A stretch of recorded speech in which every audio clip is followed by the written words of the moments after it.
Saya punya komunitas ya. Ada seseorang, mohon maaf, dia itu tidak saya ubah keyakinannya dan tetap di keyakinan yang lama. Cuman saya tunjukkan, apakah Anda sudah kenal jati diri Anda? Dan orangnya sangat terbuka.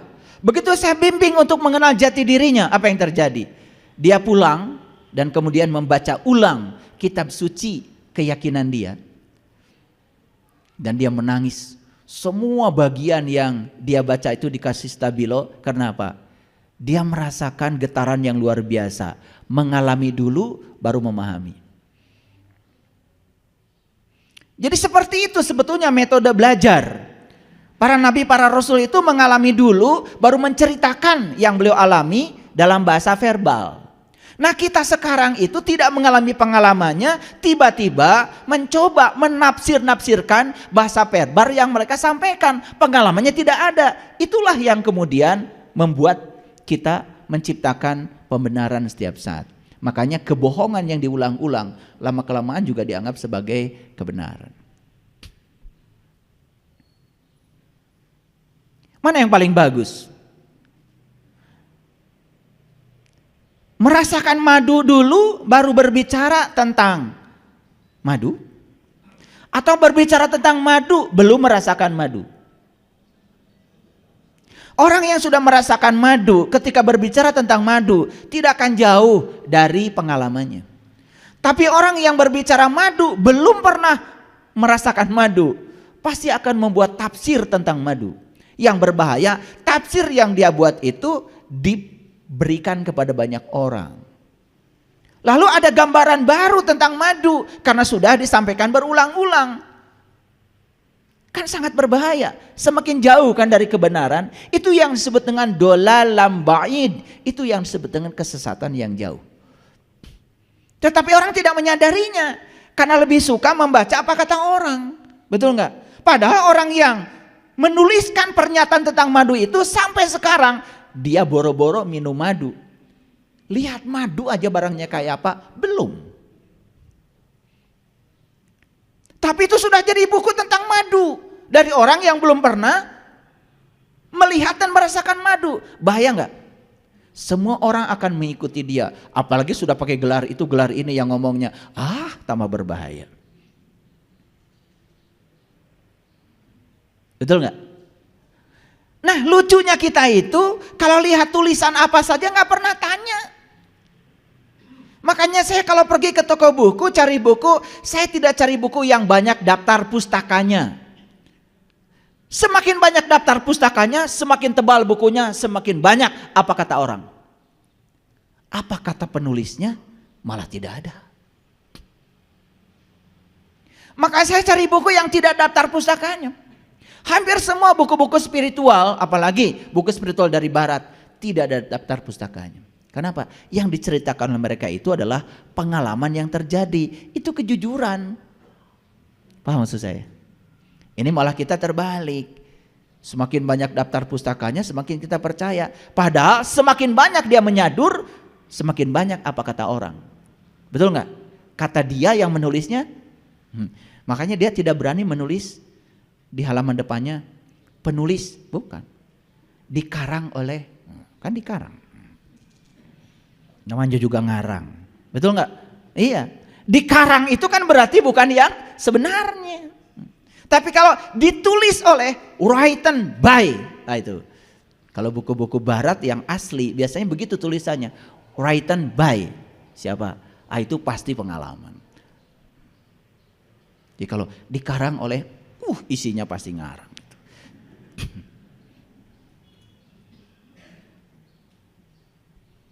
Baik.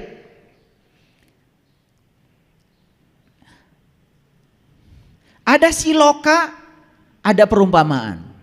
Hati-hati nih. Leluhur kita itu cara mengajarkan sesuatu kepada kita menggunakan bahasa tingkat tinggi, namanya bahasa siloka.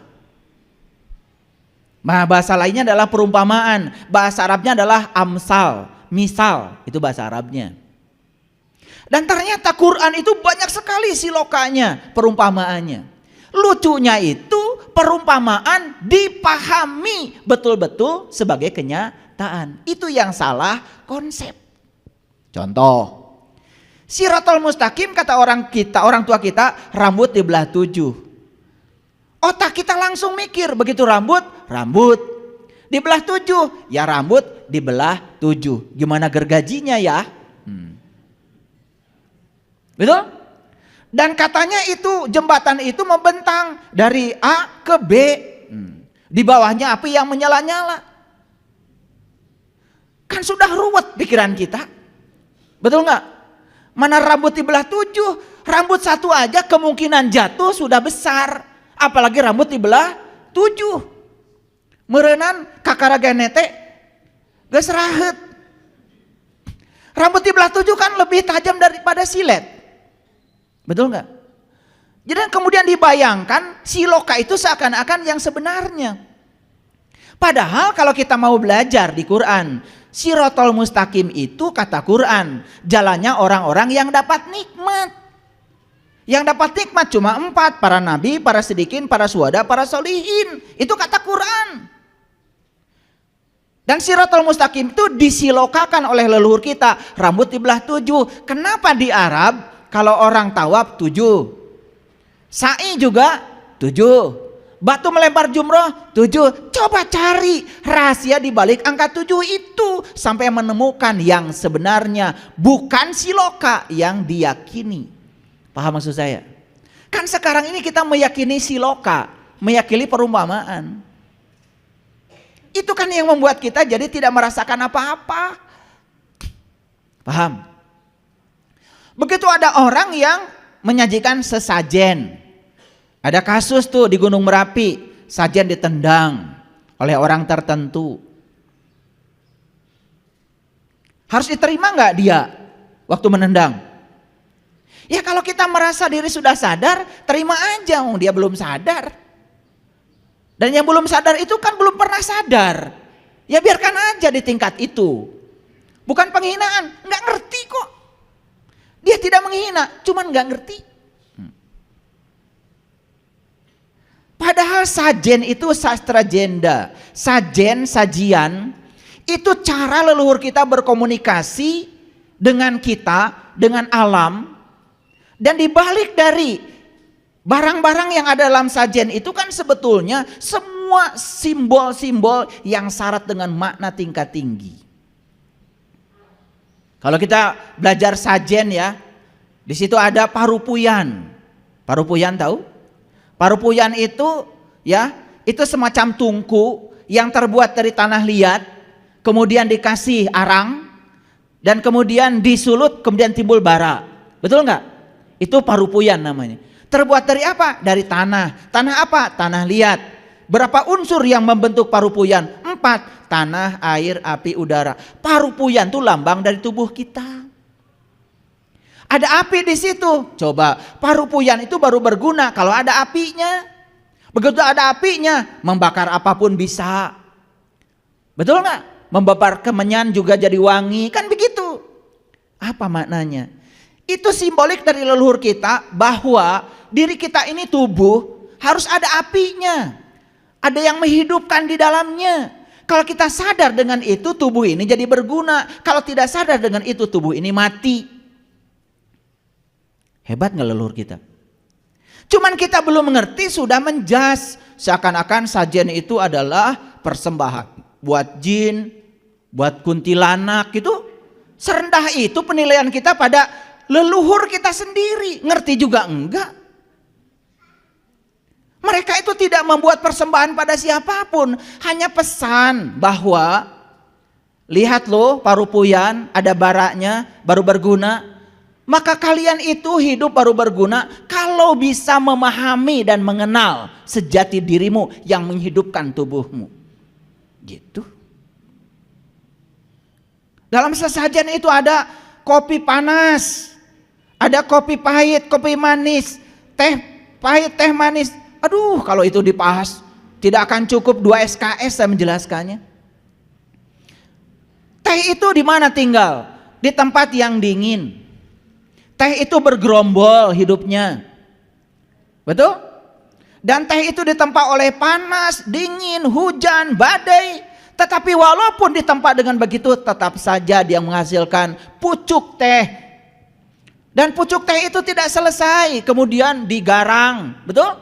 Di oven, dipanaskan. Setelah itu belum cukup, harus diseduh untuk menghasilkan air teh. Itulah perjalanan hidup kita seperti itu, bukan? Betul nggak? Ada kopi, kopi itu luar biasa. Kopi itu kalau dia sendiri, ya tumbuh sendiri, homogen, mati tuh pohon kopi. Karena pohon kopi itu harus hidup di tempat yang heterogen.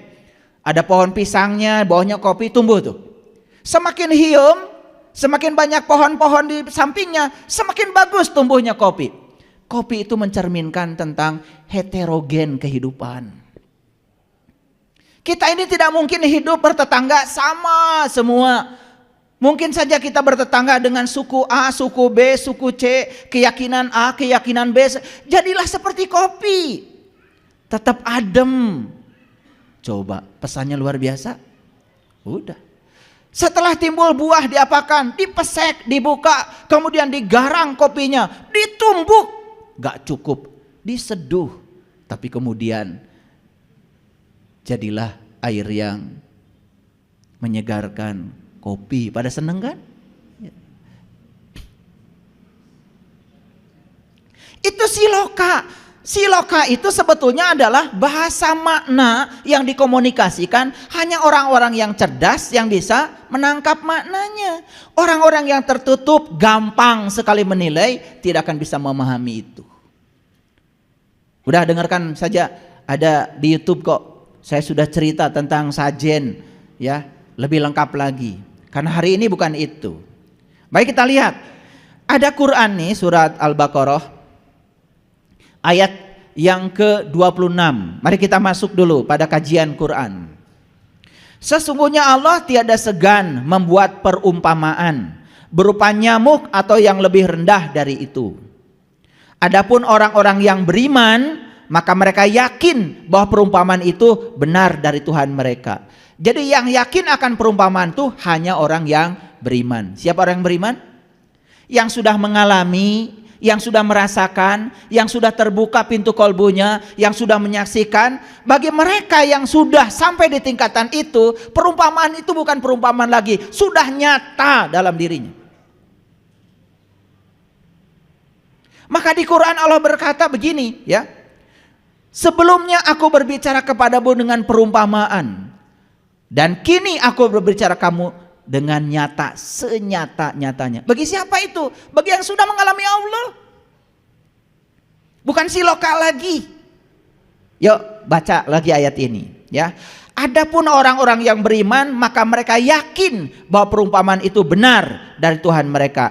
Tetapi mereka yang tertutup, yang masih belum mengenal, yang masih belum merasakan, yang masih buta mata kolbunya, apa katanya?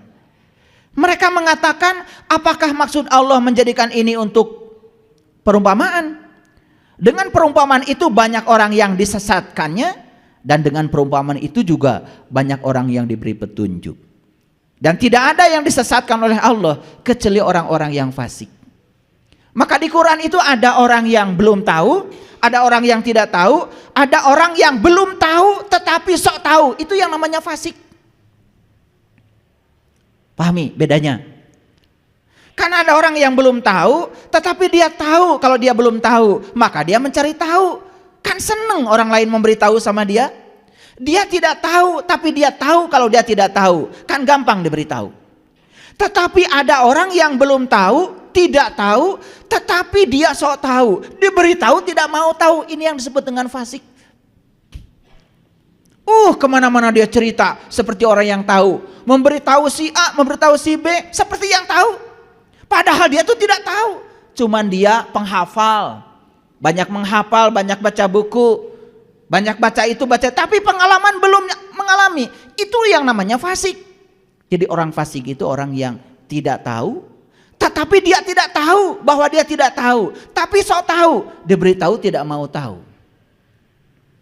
Oleh karena itu Allah mengatakan di ayat ini, perumpamaan ini bagi yang tertutup akan menyesatkan. Tapi perumpamaan ini bagi yang sudah terbuka jadi petunjuk. Yuk saya kasih tahu. Ketika baca Quran kan kata Allah isinya perumpamaan. Ingin jadi petunjuk? Buka dong. Buka pintu kolbunya.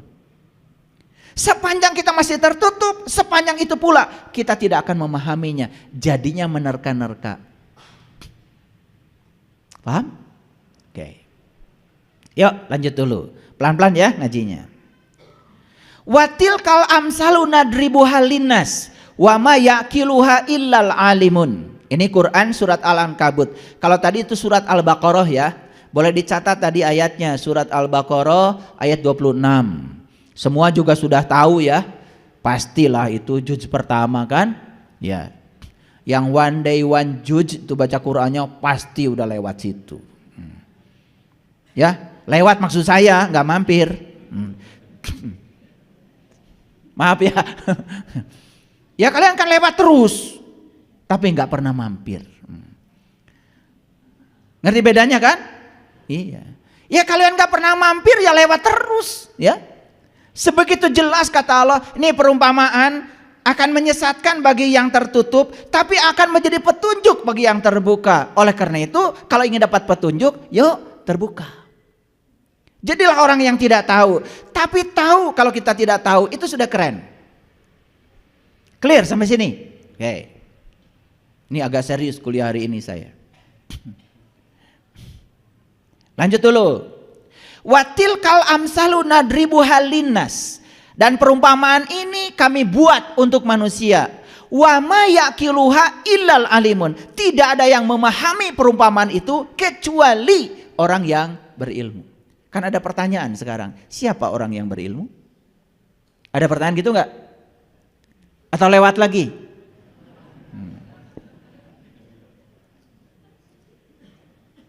Saya kalau baca apapun gak bisa otak saya itu lewat ya. Saya belajar fisika ya, belajar fisika. Kalau ada sesuatu yang saya belum mengerti, saya tuh gak bisa tidur berhari-hari. Jadi saya bersyukur sama Allah dikasih kebiasaan yang semacam itu. Saya kalau belum bisa menjawab itu gak bisa tidur berhari-hari. Beda dengan mahasiswa saya. Begitu tidak mengerti malah tidur berhari-hari. Ini kata mahasiswa ya. Kalau saya tanya, gimana kalau kamu tidak mengerti? Wah, saya mah tidur Pak berhari-hari. Wah, beda dengan saya. Saya kalau tidak mengerti tidak bisa tidur berhari-hari. Jadi saya pernah tidak bisa tidur gara-gara apa? Gara-gara baca Quran surat Al-Waqiah yang dikatakan di situ, ketika nyawamu sampai di kerongkongan, saat itu seharusnya kamu melihat. Aku lebih dekat kepada kamu. Tapi kebanyakan manusia tidak bisa melihat. Waduh, saya baca ayat itu gak bisa tidur. Saya takut mati. Saya takut mati dalam keadaan tidak bisa melihat. Itu aja. Maka timbul pertanyaan pada diri saya. Kalau saya harus melihat ya Allah, apa yang harus saya lihat? Kalau saya melihat ya Allah, dengan mata mana saya harus melihat? Kalau saya harus melihat ya Allah, turunkan orang yang bisa mengajarkan saya. Agar saat itu saya bisa melihat. Itu aja doa saya setiap hari pada Allah. Saya gak pernah minta rezeki, minta uang, gak pernah. Saya minta jalan saja agar saya bisa kenal sama dia. Karena para nabi, para rasul mengajarkannya begitu. Sampai pada Allah mereka merasa cukup dengan Allah. Doanya sederhana, hasbi Allah, hasbi Allah.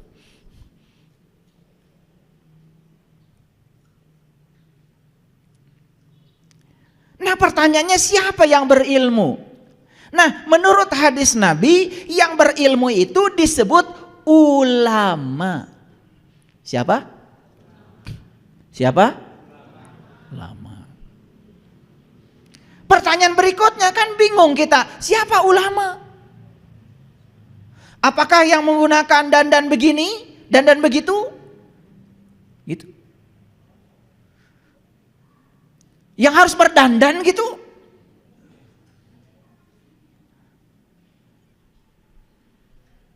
Kalau ulama itu cuma dandanan luar, sebumi ini bisa jadi ulama. Pergi ke pasar baru 150.000 itu udah keren. Mau pakai baju apa? Nah di Quran dikatakan ciri ulama itu ketika Nabi Muhammad ditanya, ya Rasulullah, aku hidup sejaman dengan engkau, aku bersyukur dan bahagia karena dapat ilmu langsung dari tanganmu. Apa kata Nabi Muhammad? Lebih beruntung lagi umatku, hidup tidak sejaman denganku, tapi mereka masih dapat ilmuku dari para pewarisku. Ada seorang sahabat bertanya, ya Rasulullah, siapa pewaris ilmu itu? Nabi Muhammad kemudian menyatakan dalam sebuah hadis, al ulama warasatul anbiya. Yang mewarisi ilmunya para nabi adalah ulama. Sekarang kita cek apa ciri ulama menurut Quran. Itu jelas eksplisit dinyatakan dalam Quran surat Ali Imran ayat 49. Ciri ulama itu cuma 3. 1, bisa membantu untuk membuka mata kalbu yang tertutup menjadi terbuka. 2, ciri ulama itu mampu menyembuhkan penyakit kulit, wal abroso kata bahasa Quran. Dan yang ketiga, ciri ulama itu mampu membangkitkan kematian kesadaran kita. Ya cari aja yang kayak gitu. Ini kompetensi, bukan soal saya siapa, saya keturunan siapa, tidak penting. Ini masalah kompetensi, kemampuan. Ini saya bicara kompetensi, jangan-jangan nggak ngerti. Kompetensi itu adalah kepakaran. Kemampuan yang sudah dialami dan bisa diajarkan pada orang lain itu namanya kompetensi. Disebutnya kompetens. Nah orang yang kompeten disebut profesional. Jadi ciri ulama ada berapa menurut Quran? 3, nggak usah diulang. Ya, nanti diulangnya di YouTube karena waktu kita terbatas. Paham sampai sini ya? Nah, tidak ada yang memahami perumpamaan kecuali orang yang diberi ilmu. Orang yang diberi ilmu namanya ulama. Ulama cirinya 3. Cari aja itu. Cari. Dan menurut para leluhur kami ya di tanah Jawa Barat ini, mencari orang yang model kayak gitu itu seperti mencari jejak elang di langit, susahnya. Seperti mencari jejak itik di sungai, susahnya. Seperti mencari jejak ikan di air, susahnya. Dan saya pernah kesusahan cari mereka itu. Bahkan Allah dalam hadis qudsi mengatakan, para waliku ada di bawah naunganku dan tidak ada yang mengenal seorang wali tanpa seizinku. Tetapi Allah sudah berjanji, yahdillahu linurihi mayyasa. Aku akan menunjukkan kepada cahayaku siapa yang aku kehendaki. Siapa yang dikehendaki oleh yang punya kehendak. Kalau hari ini kalian punya kehendak, udah gak usah khawatir, dikehendaki oleh Allah. Gak usah repot. Syaratnya cuma begitu kok. Begitu kalian punya kehendak, akan dikehendaki.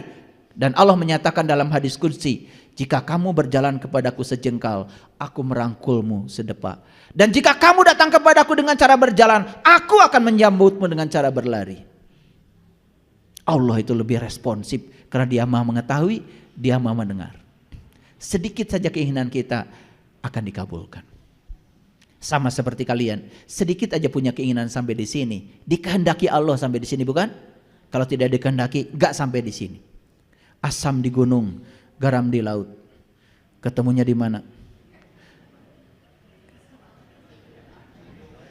Di Periuk, bukan? Bukan? Iya. Asam di gunung, garam di laut. Jauh. Asam di gunung, garam di laut. Tapi kalau saatnya bertemu, ketemulah di sayur asam. Di sayur lodeh. Betul? Gitu. Ya. Yang mau belajar ada di mana? Yang mau mengajar ada di mana? Kalau sudah takdirnya akan bertemu di sebuah majelis. Paham? Itulah cara mekanisme semesta itu menunjukkan sesuatu pada kita. Lanjut.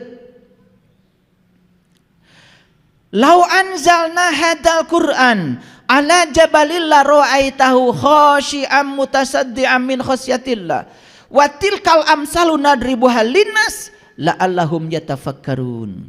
Diulang lagi oleh Allah di Quran surat Al-Hasyr surat ke-59 ayat 21. Kalau sekiranya kami turunkan. Nah ini, lau anzalna hadal Quran. Yuk pahami. Begitu di Quran ada kata Quran, langsung pikiran kita itu sama yang berwujud itu, Quran yang 30 juz. Betul? Betul. Tetapi dalam konteks ini, Quran itu apa? Quran itu dari kata qara'a yaqra'u Qur'anan. Qara'a itu artinya sesuatu yang dapat dibaca, sesuatu yang dapat dilihat, sesuatu yang dapat dipeleng. Makanya silokanya orang Sunda itu, bubui bulan, sangrai bentang, itu siloka. Panon poe di sasate itu siloka. Awas, panon poe di sate gimana? Gimana bambunya segede apa? Matahari itu 1.000.000 derajat Celcius loh suhunya. Besarnya 1.000.000 kali bumi kita. Reksa gede kumaha tusuk satena. Itu siloka, lagi-lagi siloka. Itu tidak akan bisa dipahami kalau kalian belum mengalaminya. Nah, bahasa siloka itu diabadikan dalam Quran surat An-Najm. Ketika kamu bisa meniti ke dalam diri dan menyaksikan sang ilahi dalam dirimu, kamu tidak akan bisa berpaling darinya dan kamu tidak bisa melampauinya. Itu kata Quran surat An-Najm. Itu namanya disasate. Disasate itu dipeleng, dilihat, dan kita tidak mungkin bisa menghindarinya. Saat itu kita akan mengalami fana billah. Nah, itu harus dijelaskan dengan pengalaman, tidak bisa dijelaskan dengan teori-teori. Terlalu banyak berteori, pusing kita belajar. Makanya saatnya praktek. Tapi ini teori juga, karena prakteknya nggak di sini. Yang mau praktek gampang kok. Nabi Muhammad ketika ditanya, ya Rasulullah, berapa jauh jarak antara dunia dan akhirat? Nabi Muhammad mengatakan, 1 kedipan mata saja. Lanjut dulu. Lau anzalna hadal Quran ala jabalin. Kalau sekiranya kami turunkan Al-Quran, qara'a yaqra'u Qur'anan, sesuatu yang dapat dibaca, yang dapat dilihat, yang dapat dipeleng, itu bacaan. Pada sebuah gunung, ala jabalin. Awas, Quran diturunkan ke gunung. Butuh apa gunung? Quran itu buat manusia. Ini siloka, ini perumpamaan. Artinya Quran itu bukan diturunkan pada gunung. Oh, di ayat lain Allah sudah bilang, summa aurasnal kitab alladzi nastofaina faminhum dzalimun li nafsi faminhum muqtasid faminhum sabiqun bil khairat biiznillah. Manusia saja yang sudah diwariskan kitab sejati bisa terbagi menjadi 3, yang dolim, yang muktasid, dan yang sungguh-sungguh melakukan kebenaran.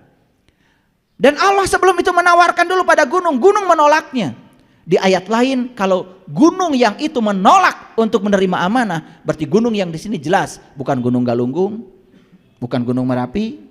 Apa tuh gunung? Gunung itu selalu simbolisasi dari puncak kesadaran. Gunung itu sering disimbolisasi dari Sidra Al-Muntaha. Makanya para nabi, para rasul bertemu dengan Tuhan di puncak kesadarannya. Masuk akal? Yuk, perhatikan.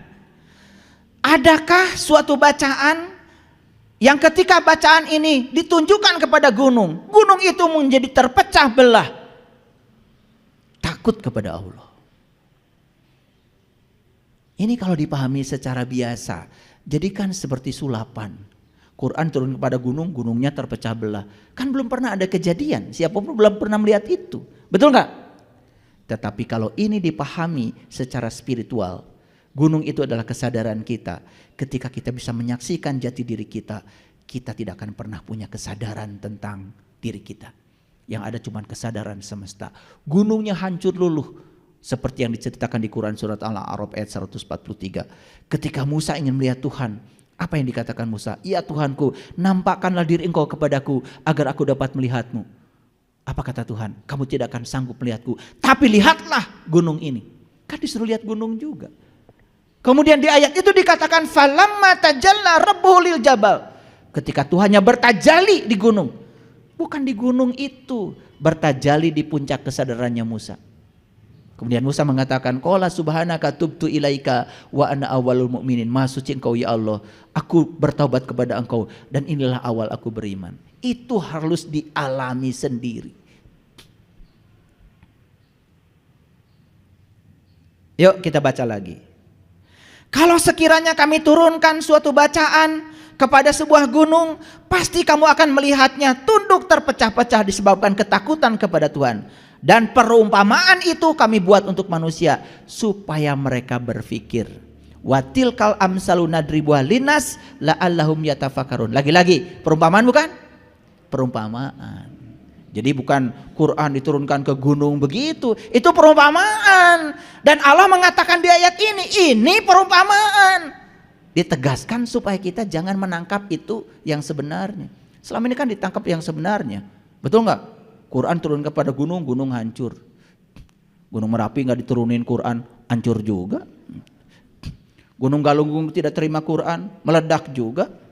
Gunung Krakatau tidak menerima Quran, meledak juga. Begitu? Kan tidak koheren. Ini clear sampai sini? Bisa ngikutin? Kalau bisa ngikutin saya nggak ulang. Saya lanjut ya. Oke. Di ayat lain di Quran surat Rum ayat 58. Walaqad darabna linnas fi hadzal Qur'an min kulli masalin. Dan sesungguhnya telah kami buat dalam Al-Quran ini segala macam perumpamaan. Coba kita menangkapnya selama ini gimana? Perumpamaan itu dianggap yang sebenarnya, tidak mengambil makna yang sebenarnya. Sedangkan Allah mengatakan walaqad darabna linnas fi hadzal Qur'an min kulli masalin. Dan sesungguhnya kami telah buat dalam Al-Quran ini segala macam perumpamaan untuk manusia. Dan sesungguhnya jika kamu membawa kepada mereka suatu tanda, pastilah orang-orang yang tertutup akan mengatakan kamu tidak lain hanyalah orang-orang yang membuat kepalsuan belaka. Dan kalau ini tanda ini yang sebenarnya, ini saya kasih tahu. Kalau diceritakan perumpamaan mereka senang. Tapi kalau diceritakan yang sebenarnya malah mereka mengatakan, wah ini tidak lain hanyalah membuat kepalsuan. Jadi sekarang ini lucu ya manusia. Kalau dikasih yang perumpamaan mau, dikasih yang sebenarnya gak mau. Coba hari ini selesai pengajian, seumpama saya punya uang 10 triliun, saya gak segan-segan saya bagikan semua. Gak apa-apa, saya gak kebagian juga. Seneng? Hanya yang gak waras yang seneng. Pasti kalian nanya, kok dibagikan semua? Kalau saya gimana? Saya bikin umpama lagi, lebih besar lagi. Buat saya 100 triliun. Gampang kok. Giliran uang dikasih perumpamaan kalian menolak. Tapi giliran keyakinan dikasih perumpamaan nerima, kan lucu. Padahal Allah udah bilang semua yang aku sampaikan dalam Al-Quran ini walaqad darabna linnas fi hadzal Qur'an min kulli masalin. Semua misal, semuanya umpama. Jadi ketika kita memahami Quran, patokannya tadi supaya kita dapat petunjuk harus terbuka dulu. Karena kalau kita belum terbuka, kita tidak dapat petunjuknya. Malah kita jadi menafsirkan yang lain. Lanjut. Oke. Agak berat ya ngaji hari ini. Makanya saya bilang kalau mau datang hari Selasa pagi-pagi minum air wortel. Nasi goreng setengah bola, ya repot. Ya, repot, nggak bisa. Udah gitu di atasnya masih gehu bala-bala.